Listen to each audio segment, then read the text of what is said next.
हमारा heart impulses को कैसे जनरेट करता है। ओके अच्छा, एक टर्मिनोलॉजी हम conducting system of the heart के अंदर यूज करते हैं कि जो हमारा हार्ट है वो ऑटोमेटिक है। ऑटोमेटिक है इसका मतलब ये हुआ कि कभी आपने अपने हार्ट को कहा है कि तुम आज ना 1 मिनट में 100 दफा धड़को, रात को मैं सोने लगा हूँ तो मैं काम नहीं कर रहा तो तुम 60 दफा धड़कना। कभी ऐसा नहीं आप हार्ट को कमांड देते, नहीं होता, खुद ब खुद करता है ना। इसको हम कहते हैं कि जो हार्ट इंपल्सेस को जनरेट करता है इसको बोलते हैं ऑटोमेटिसिटी। मोहसिन अभी आपका दिल धड़क रहा है, मेरा दिल धड़क रहा है, खुद ब खुद धड़क रहा है ना, सारे काम खुद ब खुद कर रहा है। इसका मतलब ये हुआ कि ये ऑटोमेटिक है। अगर किसी इंसान का दिल आप यहाँ बॉडी से निकाल के बाहर रख दें, उसको ऑक्सीजन दें और उसको ब्लड दें, तब भी वो धड़कता रहेगा। ऑटोमेटिसिटी से मुराद ये है। तो जो हमारे पास ऑटोमेटिसिटी है, जो करंट जनरेट करता है, that is the natural pacemaker of the heart which is very good. ऐसे नोट को हम कहते हैं कि ये natural pacemaker of the heart है which is located in the superior laterally in the right atrium. मैंने वर्ड यूज किया सुपीरियर लैटरली, मतलब ऊपर और बाहर की तरफ। Superior laterally in the right atrium just below the opening of superior vena cava, उसकी ओपनिंग के नीचे ये बना होता है। अब सवाल ये पैदा हो सकता है कि ये जो ऐसे नोड है ये किस चीज से मिल के बना होता है। तो ये हमारे पास specialised type of cardiac cells होते हैं। Cardiac cell specialised form of या modified form of cardiac cells होते हैं जो ऐसे नोड बनाते हैं। अब ऐसे नोड का काम क्या है? इंपल्स को जनरेट करना। क्यों इंपल्स जनरेट करता है? ये इसलिए इंपल्स को जनरेट करता है ताकि एट्रिया की कंट्रैक्शन हो। क्या हो जी? एट्रिया की कंट्रैक्शन हो। अब ऐसे नोड जब खुद ब खुद इंपल्स जनरेट करेगा, राइट एट्रियम को डीपोलराइज करेगा और यहां से इंपल्सेस थ्रू बैकमैन बंडल, ये जो एरो आपको नजर आ रहे हैं इनको बोलते हैं बैकमैन बंडल, ये बैकमैन बंडल्स के जरिए लेफ्ट एट्रियम को भी डीपोलराइज करेगा। तो दोनों एट्रिया एक टाइम के ऊपर कंट्रैक्ट करके ब्लड को वेंट्रिकल्स के अंदर भेजेंगे। और हुआ किसकी वजह से? एसए नोड के अंदर। अब जो एसए नोड की जो इनहेरेंट कैपेसिटी है इंपल्सेस को जनरेट करने की, वो है 60 to 80 बीट्स पर मिनट। जो अल्लाह ने इसके अंदर रखा है ना ये सिलसिला, ये 60 से लेकर 80 बीट्स मिनट प्रोड्यूस कर सकता है। अभी बीट्स पर मिनट ये इंपल्सेस को जनरेट कर सकते हैं। अभी मैंने आपको एक एग्जांपल दी थी कि जो राइट कोरोनरी आर्टरी है वो सप्लाई करती है एसए नोड को। खुदा ना खास्ता एसए नोड के अंदर जो राइट कोरोनरी आर्टरी है उसके अंदर ब्लॉक आ गया, प्लैक बन गया, तो ऐसे नोड को सप्लाई अगर नहीं मिलेगी तो ये तो डेड हो जाएगा। तो इसका मतलब ऑटोमेटिसिटी डेड होगी। लेकिन नेचर ने कुछ कंपनसेशन रखी है। नेचर ने कहा कि अगर ऐसे नोड खराब हो जाएगा, चलो कोई बात नहीं, एवी नोड कुछ ना कुछ इंपल्स जनरेट कर ले। और एवी नोड के अंदर जो इंपल्स जनरेट करने की पोटेंशियल है दैट इज कितनी है? 40 to 60 40 to 60 बीट्स पर मिनट। यानी अगर पेस मेकर खराब हो गया तो इसके बाद एवी नोड इंपल्सेस को जनरेट कर ले। और एवी नोड कहाँ पे लोकेटेड होता है? ये हमारे पास ट्राइकस्पिड के पीछे पड़ा होता है, behind the tricuspid wall, behind the tricuspid wall. तो ऐसे नोड यहाँ पे आया, फिर एवी नोड आया, और यहाँ पे ऐसे नोड एवी नोड के बाद आपके पास आता है bundle of his. Bundle of his, bundle of his. Bundle of his क्या करता है कि हमारे पास दो ब्रांचेस देता है। एक ब्रांच होता है right branch, right bundle branch, right bundle branch, and the second is left bundle branch. और ये दोनों ब्रांचेस जाके अपने अपने जो इनके वेंट्रिकल्स हैं उनको स्टिमुलेट करके उनको डीपोलराइज करती हैं थ्रू परकेंजी फाइबर्स। ये जो आपको फाइबर्स नजर आ रहे हैं ये है परकेंजी फाइबर्स।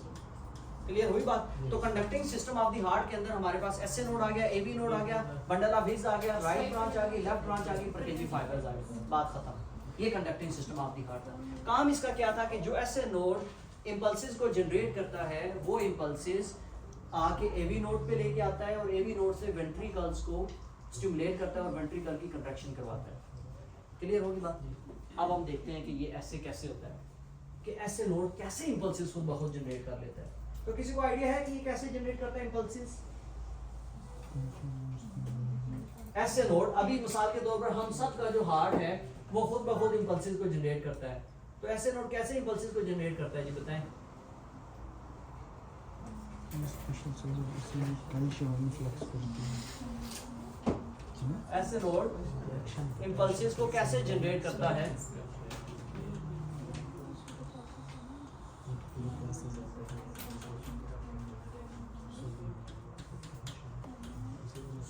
ऐसे नोड इम्पल्सिस को कैसे जनरेट करता है मोहसिन? सोडियम। अच्छा वेरी गुड। कुछ आयंस अभी बताने लगा हूँ, वो आयंस पूरी जिंदगी के लिए ना समझ लो। सेल का दो तरह का इन्वायरमेंट होता है, एक होता है इंट्रा सेलुलर इन्वायरमेंट और एक होता है extra cellular environment. Intra cellular, extra cellular environment. और कुछ सेल के अंदर आयंस होते हैं, कुछ सेल के बाहर होते हैं। तो अगर कुछ हम ये कहते हैं कि कुछ आयंस इंट्रा सेलुलर होंगे, इंट्रा सेलुलर, और कुछ होंगे एक्स्ट्रा सेलुलर, एक्स्ट्रा सेलुलर। अब ये दो तरह का एनवायरनमेंट होता है, या तो सेल के अंदर आयन होंगे या सेल के बाहर आयन होंगे। Okay very good. अब इन दोनों में या तो कैटाइन होंगे या एनाइन होंगे, दोनों होने चाहिए ना बैलेंस रखने के लिए। कैटाइन वो होते हैं जो पॉजिटिव आयन होते हैं और एनाइन वो होते हैं जो नेगेटिव होते हैं।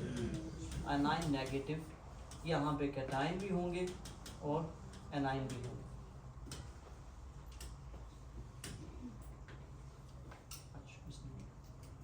ओके अगर मैं इंट्रासेलुलर सेल के अंदर की बात करूं तो cells are bags of potassium. Cell के अंदर सबसे ज्यादा जो आयन होता है ना वो पोटेशियम होता है। पोटेशियम सेल के अंदर नेगेटिव आयन कौन सा होगा? बैलेंस रखने के लिए तो नेगेटिव आयन भी तो होना चाहिए ना। तो इंट्रासेलुलर जो कैटाइन है हमारे पास पोटेशियम है।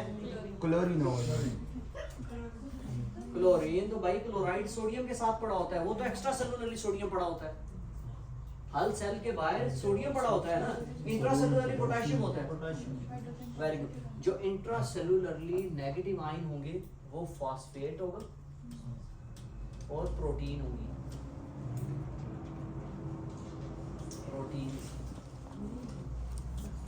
ये बात क्लियर हुई कि इंट्रासेलुलरली जो हमारे पास कैटाइंस हैं वो पोटेशियम है। और इसको ऐसे याद रखना है कि cells are bags of potassium, हर सेल के अंदर पोटेशियम होता है। और इंट्रासेलुलरली एनाइन हमारे पास फॉस्फेट और प्रोटीन है। अब एक्स्ट्रा सेलुलर की बात करो, जो हमारे पास एक्स्ट्रा सेलुलर कैटाइन है वो है सोडियम। जो आता है उसको बोलते नहीं है। सो सोडियम, और जो एनाइन होंगे वो क्लोराइड होगा, वो क्लोराइड होगा। क्लियर होगी बात?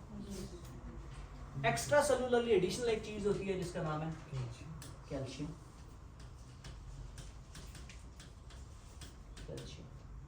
ठीक है। ये जो मैंने मेम्ब्रेन यहाँ पे ड्रा करवाई है ना, ये मेम्ब्रेन क्या करती है कि ये कुछ चीज़ों को ना, लिपिड बाइलेयर पड़ी हुई है ना मेम्ब्रेन, ये ऐसा समझना कि ये लिपिड बाइलेयर मेम्ब्रेन है, ये कुछ चीज़ों को सेल के अंदर अलाउ करेगी, कुछ को अलाउ नहीं करेगी। ठीक है। हर बॉडी का जो सेल है ना, हर बॉडी का सेल वो रेस्टिंग मेम्ब्रेन पोटेंशियल करता है। मतलब एक इम्पल्स जनरेट करने के बाद ऐसे नोड कुछ देर के लिए रुकेगा, रेस्ट करेगा, फिर नई इम्पल्स जनरेट करेगा, रेस्ट करेगा, फिर नई इम्पल्स जनरेट करेगा। तो अभी जो सबसे इंपॉर्टेंट कंसेप्ट क्या था कि इंट्रासेलुलरली पॉजिटिव आयन पोटेशियम होते हैं और नेगेटिव आयन फॉस्फेट होते हैं। एक्स्ट्रा सेलुलरली क्लोराइड होते हैं और साथ में सोडियम होता है और एडिशनली कैल्शियम होता है। क्लियर हुई बात? अब आ जाओ अगली बात के ऊपर कि अब हमारा पर्पस क्या है कि ऐसे नोड इंपल्सिस को कैसे जनरेट करता है।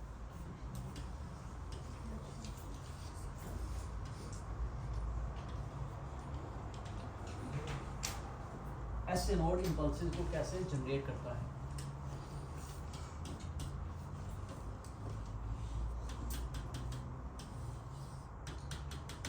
अच्छा, अभी जो ऐसे नोड का जो रेस्टिंग मेम्ब्रेन पोटेंशियल है ना, that is minus 60 millivolt. That is minus 60 millivolt. Minus 60 millivolt के ऊपर हमारा, अगर हम ऐसे नोड जब रेस्ट कर रहा होता है ना, हम अगर इसको चेक करें तो हमें पता चलता है कि ये माइनस 60 मिलीवोल्ट पे रेस्ट करता है। -40 मिलीवोल्ट, माइनस 20 मिलीवोल्ट, 0 प्लस 20 का प्लस। आप ऐसे नोड यहाँ पे माइनस 60 मिलीवोल्ट पे रेस्ट कर रहा था। अब आप लोग मुझसे ये पूछ सकते हैं, सर ये माइनस कहाँ से आ गया?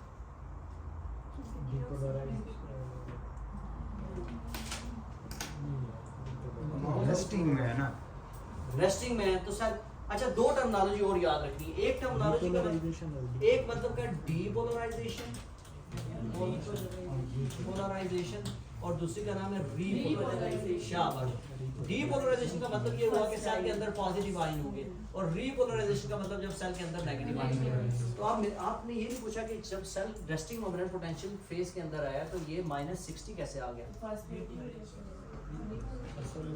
जो सेल मेम्ब्रेन होती है ना, जो सेल मेम्ब्रेन वो पोटेशियम के लिए परमिएबल होती है। तो पोटेशियम की सेल के अंदर हायर कंसंट्रेशन होती है तो पोटेशियम सेल मेम्ब्रेन से निकल के बाहर जाता है।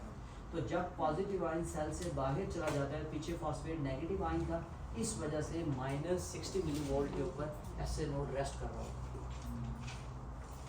क्लियर हुई बात? -60 मिलीवोल्ट के ऊपर ऐसे नोड ने रेस्ट किया और रेस्ट करते करते ऐसे नोड की जो ऑटोमेटिसिटी के लिए जो इंपॉर्टेंट फेज है ना वो भी बताने लगा है कि खुद ब खुद इंपल्सेस कैसे जनरेट करता है। -60 पे ऐसे नोड आपने जब इसको चेक किया कि ऐसे नोड -60 मिलीवोल्ट के ऊपर रेस्ट कर रहा था, इंपल्स अभी इसने जनरेट नहीं किया तो एक आइसो इलेक्ट्रिक लाइन आई, लेकिन खुद ब खुद ये इंपल्स आहिस्ता आहिस्ता जनरेट करना शुरू हो गया। ठीक है, खुद ब खुद इंपल्स जनरेट करना शुरू हुआ। इसको हमने नाम दिया phase 4 of depolarisation. Phase 4 of depolarisation, और या हम इसको कहते हैं कि स्लो डीपोलराइजेशन या फेज 4 के अंदर इसको एक और हम नाम देते हैं, इसको हम कहते हैं कि ये हमारे पास फनी करंट है। Funny current. अब देखो क्या हुआ कि -90 पे सेल रेस्ट कर रहा था तो यहाँ पे ऐसे नोड के ऊपर जो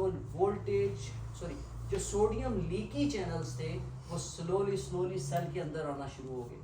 किस सेल के अंदर? ऐसे नोड के अंदर। तो स्लोली उसने सेल को -60 से -40 पे लेके चला गया। अब नहीं समझ आई? ओके, -60 रेस्टिंग मोमेंट पोटेंशियल थी ऐसे नोड की। ऐसे नोड के ऊपर क्या हुआ कि ऐसे नोड में जो ऐसे नोड की ऑटोमेटिसिटी के लिए इंपॉर्टेंट है वो है ऐसे नोड का फनी करंट। फनी करंट क्या होता है कि इसके अंदर स्लोली सोडियम के चैनल्स लीक करते हैं, स्लोली सोडियम लीक करके अंदर आता है। तो जब सेल के अंदर मोस्ट पॉजिटिव आयन आएंगे तो -60 से सेल आहिस्ता आहिस्ता पॉजिटिव की तरफ जाना शुरू होगा। तो -60 से सेल अब चला गया -40 मिलीवोल्ट के ऊपर।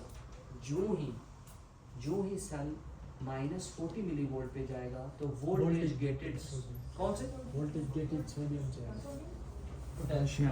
Very good. Voltage gated calcium channel खुलना शुरू हो जाएंगे, और जो ही वोल्टेज गेटेड कैल्शियम चैनल खुलेंगे, एक्स्ट्रासेलुलरली कैल्शियम ज्यादा था, there is sudden influx of the sodium और sudden influx of the calcium, और इस कैल्शियम की वजह से फेज 0 ऑफ डीपोलराइजेशन हुआ और इंपल्स जनरेट हो गया। बात समझे?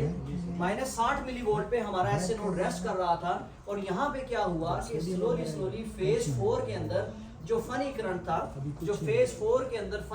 था, इसने क्या किया कि सोडियम को स्लोली लीक किया।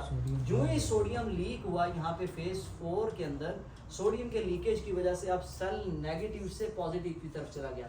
-40 से जो ही -60 से -40 के ऊपर गया तो रैपिड इनफ्लक्स हुआ कैल्शियम का, जिसको हमने नाम दिया कि फेज 0 ऑफ डीपोलराइजेशन, और इसके अंदर कैल्शियम का इनफ्लक्स हुआ।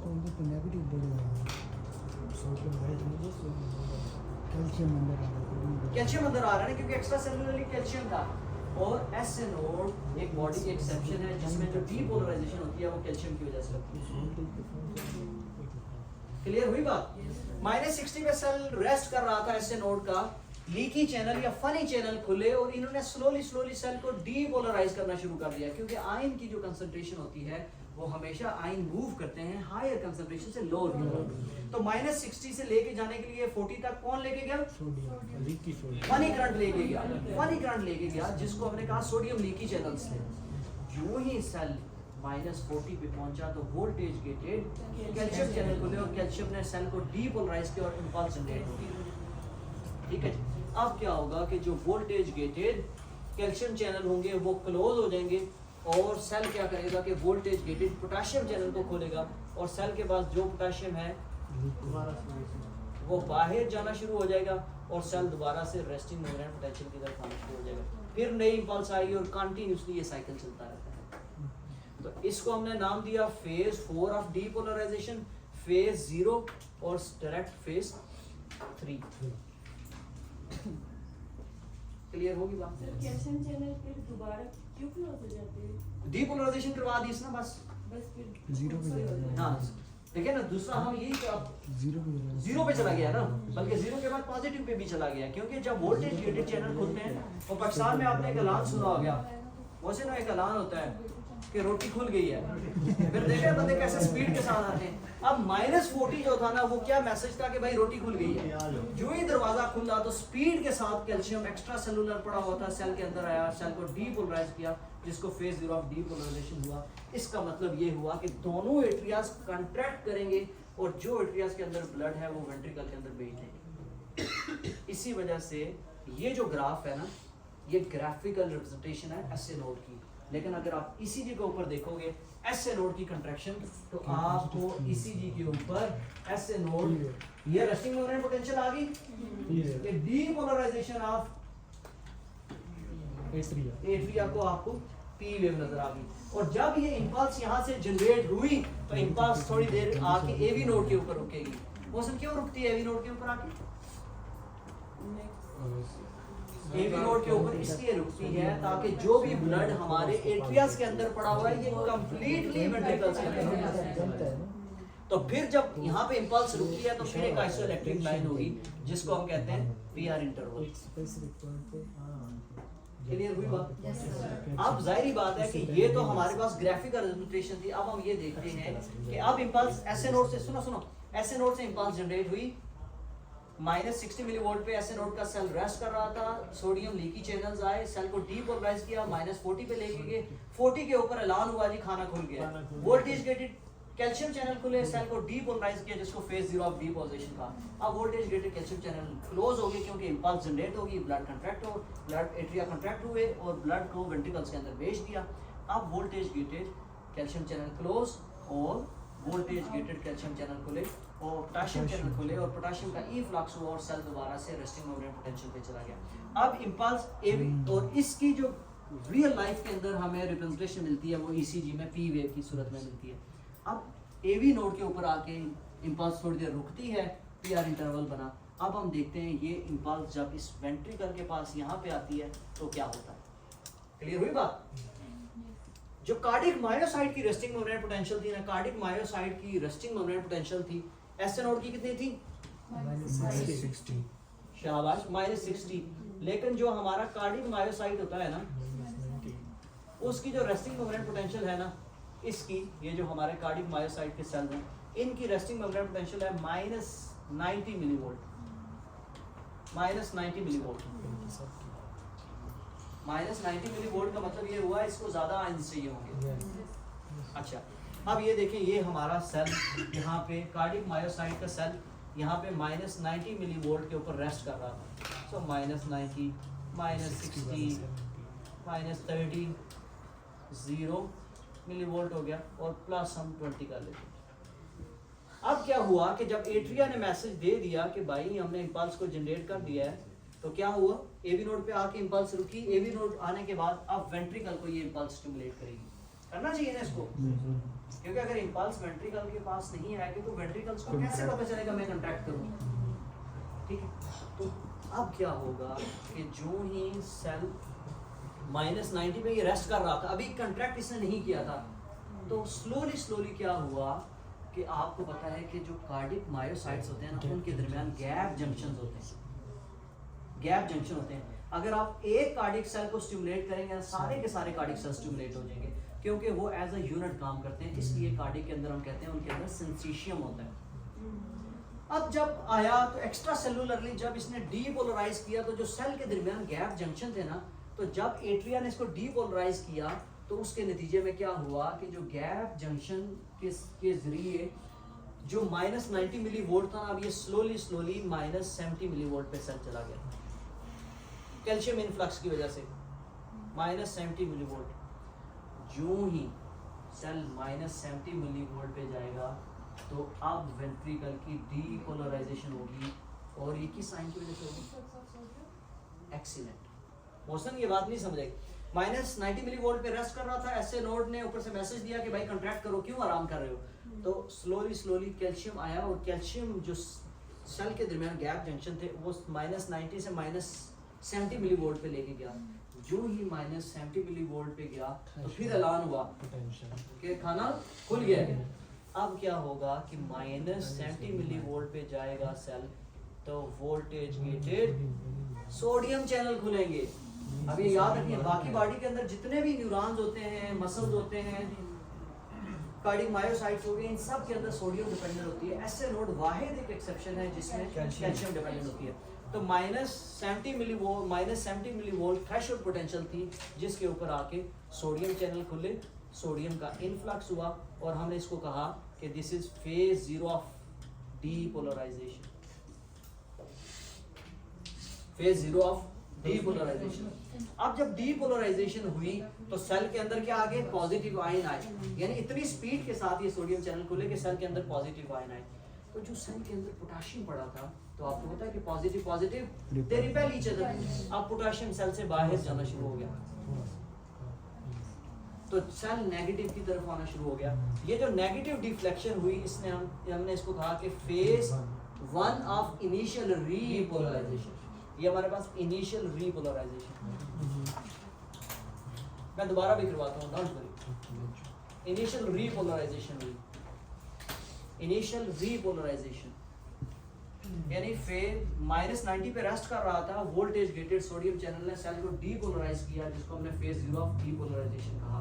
अब क्या हुआ कि voltage gated sodium channel close हो गए, पोटेशियम का ई फ्लक्स हुआ और पोटेशियम के लीकी चैनल खुले जिसकी वजह से इनिशियल रीपोलराइजेशन हुई। लेकिन जो ही ये पोटेशियम सेल से बाहर जाना शुरू हुआ तो एक्स्ट्रा सेलुलरली क्या पड़ा हुआ था? कैल्शियम था ना। तो कैल्शियम ने ये काम किया कि इसको बैलेंस करने के लिए जितने आयन सेल से पोटेशियम के बाहर गए उतने कैल्शियम का इनफ्लक्स हुआ और ये आके इन्होंने एक प्लेटो फेज बनाना शुरू कर दिया। एक सीधी लाइन बनना शुरू हो गई कि जितने पोटेशियम बाहर गया उतना कैल्शियम आ गया और हमने इसको फेज 2 या प्लेटो फेज का नाम दिया, प्लेटो। समझे बात की? अब what do you think why this phase 2 of calcium influx is important? आपके ख्याल में क्यों ये important है? ये थोड़े टाइम के लिए वो रिक्वायरमेंट चाहिए पंप करने के लिए वेंट्रिकल। वेरी गुड, इन्होंने एक जवाब अच्छा दिया है। ये जो कैल्शियम आया है ना, ये जाके हमारे जितने भी कार्डियक मायोसाइट के सेल्स होंगे ना उनको जाके ट्रिगर करेगा और कैल्शियम इंड्यूस कैल्शियम रिलीज करवाएगा फ्रॉम द सार्कोप्लाज्मिक रेटिकुलम। वो कैल्शियम जाके आगे एक्टिन और मायोसिन के साथ बाइंड करेगा और उसकी वजह से कंट्रैक्शन होगी। बात समझ आई? नहीं समझ आ रही? मैं दोबारा बताता हूँ। -90 मिलीवोल्ट पे ऐसे नोड -90 मिलीवोल्ट पे कार्डियक मायोसाइट रेस्ट कर रहा था, ऐसे नोड ने इंपल्स को जनरेट किया। अब मैसेज कार्डियक मायोसाइट के पास आया कि कंट्रैक्ट करो। -90 से 70 मिलीवोल्ट पे जब सेल गया वो इस वजह से गया कि पोटेशियम लीकी चैनल्स की वजह से सेल को उन्होंने स्लोली डीपोलराइज करना शुरू कर दिया। -70 के ऊपर थ्रेशोल्ड पोटेंशियल पहुंची, इंपल्स आई, वोल्टेज गेटेड सोडियम चैनल खुले और फेज 0 ऑफ डीपोलराइजेशन हुआ। पहली बात, जो ही सेल के अंदर पॉजिटिव आए तो जो सेल के अंदर पोटेशियम था वो पोटेशियम बाहर जाना शुरू हुआ। इसको हमने कहा इनिशियल रीपोल। ये नेगेटिव वेव देख रहे हो ना, इनिशियल रीपोलराइजेशन होना शुरू हुई। जो ही पोटेशियम बाहर जाना शुरू हुआ तो एक्स्ट्रा सेलुलर कैल्शियम ने उसको बैलेंस करना शुरू कर दिया और जितने आयंस पोटेशियम के इनिशियल रीपोलराइजेशन के अंदर बाहर गए उतने ही कैल्शियम के अंदर आना शुरू हुए और इन्होंने बैलेंस कर दिया। इसको हमने प्लेटो फेज कहा। ये जो प्लेटो फेज है ये कार्डियक मायोसाइट की कंट्रैक्शन के लिए इंपॉर्टेंट है। अब समझ लो कि हार्ट ने कंट्रैक्ट कर दिया, राइट वेंट्रिकल ने ब्लड लंग्स में भेज दिया, लेफ्ट वेंट्रिकल ने ब्लड आपका आयोटा के अंदर भेज दिया, कंट्रैक्शन होगी। अब सेल को किधर जाना चाहिए? रेस्टिंग की तरफ जाना चाहिए, रीपोलराइजेशन की तरफ। तो वोल्टेज गेटेड अब कैल्शियम चैनल क्लोज होने चाहिए ना, voltage gated calcium channel close हुए और वोल्टेज गेटेड पोटेशियम चैनल खुलना शुरू हुए और पोटेशियम सेल से बाहर जाना शुरू हुआ और सेल दोबारा से रेस्टिंग मेम्ब्रेन पोटेंशियल की तरफ -90 मिलीवोल्ट की तरफ आएगा। पोटेशियम फिर अंदर आएगा ना, पोटेशियम अंदर आएगा ना, पोटेशियम अंदर नहीं। अंदर क्यों आएगा? पोटेशियम ऑलरेडी अंदर इतना ज्यादा है। पोटेशियम हमने पहले तो इस बात पे आप लोग इत्तेफाक किया था कि cells are bags of potassium. Naturally देखिए पोटेशियम रहते ही सेल के अंदर ज्यादा है ना। पॉजिटिव बाहर जा। तो हाँ बाहर ओके। से तो अब यहाँ बाहर से किधर जाते? Very good. इसने सेल को रीपोलराइज करना है ना, सेल को रीपोलराइज करेगा ताकि नेगेटिव। हाँ कोई बात नहीं, मैं करवाता हूँ। ये यहाँ तक समझ आई बात की? Yes sir. ओके अब ये साफ करके ना दोबारा से रिवाइज करवाता हूँ। कोई बात नहीं, कोई बात नहीं। Okay this is the real session. अब ध्यान से सुनो।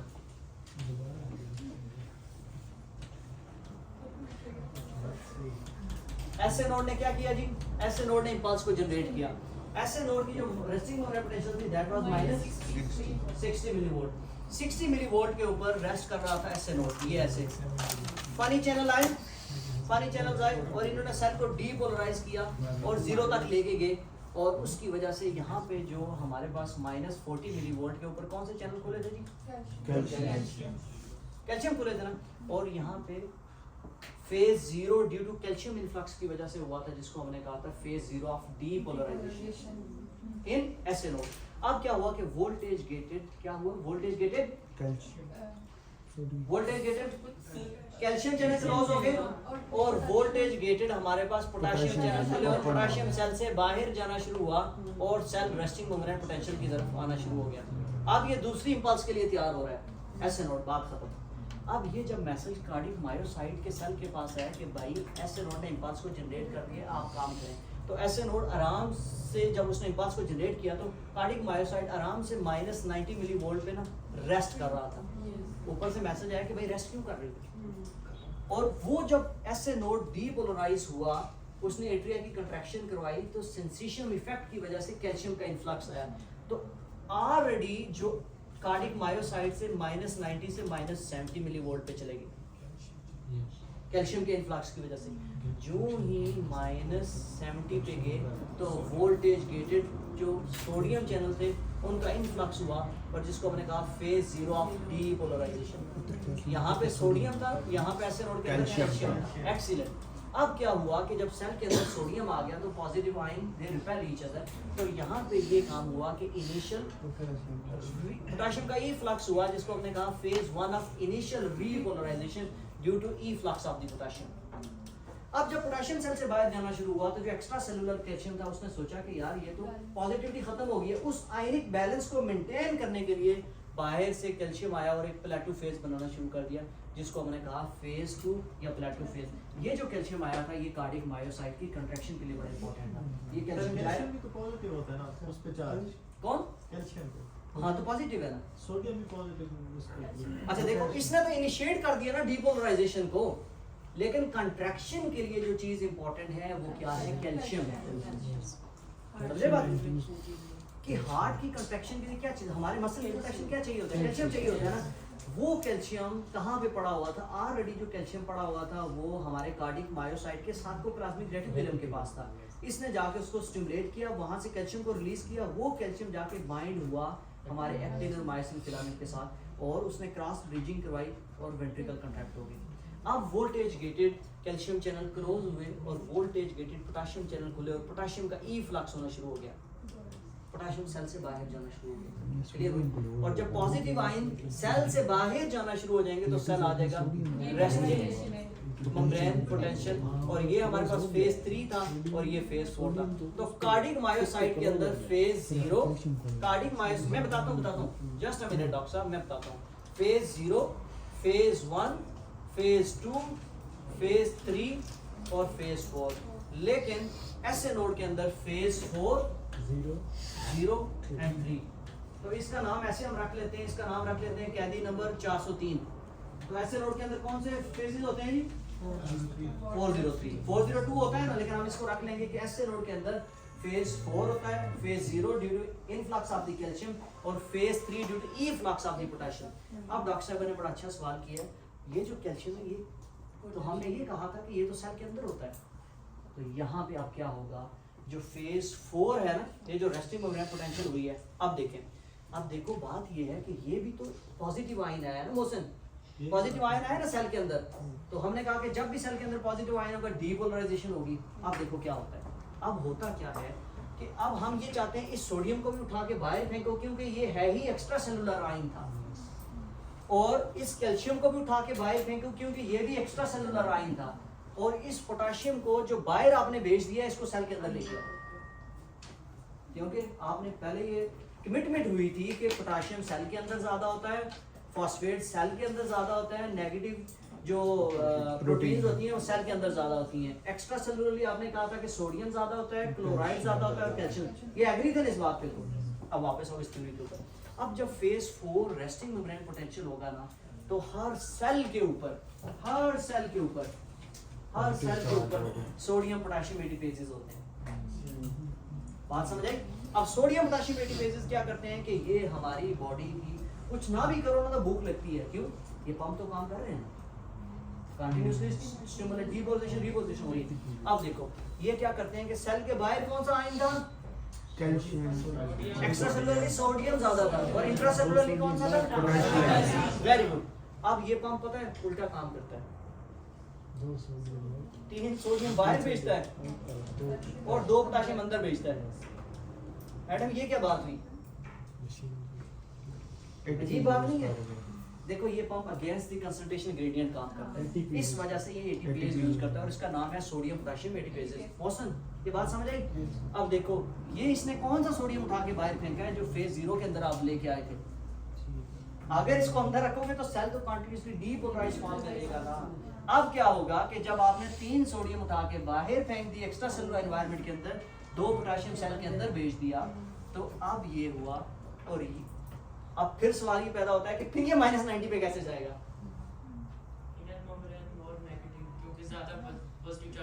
नो जस्ट अ मिनट पता है क्या होगा कि ये जो मेम्ब्रेन है, मैंने पहले कहा था कि this membrane is permeable to potassium. ये पोटेशियम यहाँ से लीक होके बाहर चला जाएगा और पीछे नेगेटिव चार्ज बच जाएंगे, माइनस नेगेटिव, फिर ऐसे हो जाएगा। और कॉम्प्लिकेटेड करूं थोड़ा सा ये ब्रेक यहाँ पे आप ये भी तो सोचो कि ये कैल्शियम कैसे बाहर जाएगा। वैसे इस कैल्शियम को भी तो बाहर जाना चाहिए, अगर कंटीन्यूअसली कैल्शियम क्योंकि एक्स्ट्रा सेलुलरली ज्यादा है और कैल्शियम अगर बाहर नहीं जाएगा फिर तो खराबी है, कंट्रैक्शन ही रहेगी। ये बात सुन के छुट्टी करते हैं। देखो एक काम तो ये हो गया कि सोडियम पोटेशियम एटीपेजेस ने काम किया, दूसरा काम ये हुआ कि यहाँ पे एक एक्सचेंजर होता है जिसका नाम है sodium calcium exchanger. Sodium calcium exchanger जो क्या करता है कि यहाँ से सोडियम को उठा के बाहर से अंदर लेके आता है और कैल्शियम को लेके यहाँ से बाहर चला जाता है एक्स्ट्रा सेलुलर एनवायरनमेंट के अंदर। आप फिर कहेंगे ये सोडियम कैसे जाएगा? ये सोडियम यहाँ से सोडियम पोटेशियम एटीपेजेस को उठा के बाहर फेंक देते हैं और यहाँ पे एक ड्रग लगती है जिसका नाम है डाइजॉक्सिन। और हार्ट फेलियर के पेशेंट के अंदर हम क्या करते हैं कि हम इस ड्रग के जरिए सोडियम पोटेशियम एटीपेजेस को ब्लॉक करते हैं। जब ये ब्लॉक हो गया तो सोडियम कैल्शियम एक्सचेंजर भी ब्लॉक हो जाएगा और अब इंट्रासेलुलरली कैल्शियम का लेवल बढ़ जाएगा। इस वजह से हार्ट फेलियर के अंदर हम डाइजॉक्सिन देखते हैं, जो कि फार्माकोलॉजी के अंदर हम डिटेल से पढ़ेंगे। अभी इस लेक्चर का अगर मैं एक टेक होम मैसेज आपको दूँ ना, इस डायग्राम को जो मर्जी हो जाए अपने माइंड के अंदर बिठा लो। ये 4 phases, phase 0, phase 1, phase 2, phase 4, जिसको ये डायग्राम आ गई उसको सारी एंटी एरिथमिक आ गई। क्लियर हुई बात? अगर किसी को थोड़ी बहुत ही कंफ्यूजन हो तो होपफुली डॉक्टर साहब लेक्चर हमारा रिकॉर्ड हो गया होगा, आप लोग इससे देख सकते हैं। Thank you very much. Thank you.